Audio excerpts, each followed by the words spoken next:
My name is Jake Rankin. I'm 20 years old. I'm from Southern California, and I'm at Grand Canyon University studying sports management and pre-law. When I look back through my life at the different experiences I've had, I think that all the ones that have shaped me and the ones that have made me who I am can all come down to an attributing factor of when I was diagnosed a year ago with social and generalized anxiety disorder. Before those diagnoses, I was a certain way. I put on this facade of acting okay and being confident and joking around and seeming like I could talk to anyone about anything. But inside, I just, I couldn't. I was scared to do so. And even though it was tough, I had to push myself out there. It was easier to put on that facade rather than be honest with myself and with others about really what was going on.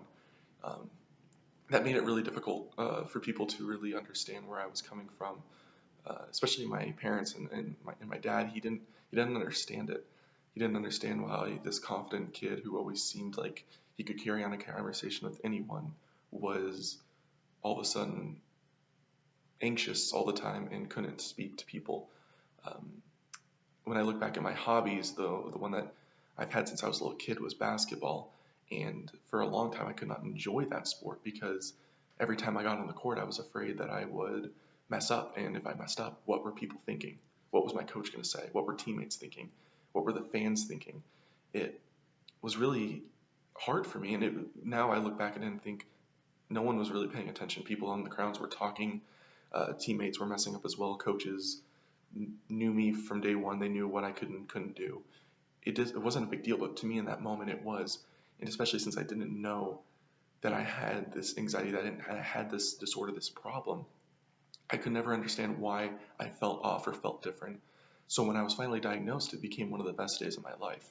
I could finally attribute all of those different experiences of being weird or feeling off to one specific thing and was able to use that one specific thing to my advantage.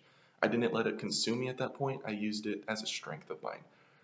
Responsibility, for one, became a huge strength of mine when using anxiety to help it. I had always had anxiety about getting my workload done, getting homework done, assignments.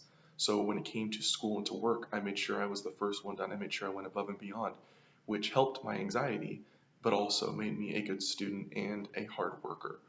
Um, I think about the culture I grew up in as well, the culture of having a loving family, a loving girlfriend, a Christian culture, where I was taught that if I can have that relationship with Jesus, that I can put my workload on Him, my anxiety, my worry on Him, and He can help ease my thought process and make it a little easier on me. So all of a sudden, these self concepts that I had, these self esteem issues that I had, were able to be turned around.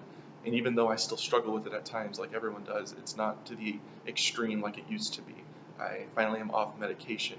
I can speak to people. I have a job where I can get on the phone and talk to people, which would have seemed absurd years ago.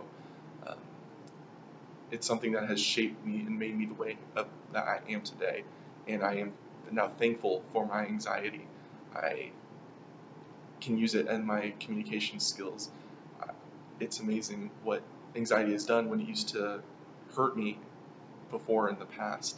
Um, Being a Christian, being with Jesus, I have been able to grow with Him and give my anxiety to Him and become a stronger person and a stronger communicator at the same time. And those self experiences, those experiences that I've had in the past that seem so destructive, are now the ones that are helping me build my today and my future. And I could not be more thankful for my anxiety.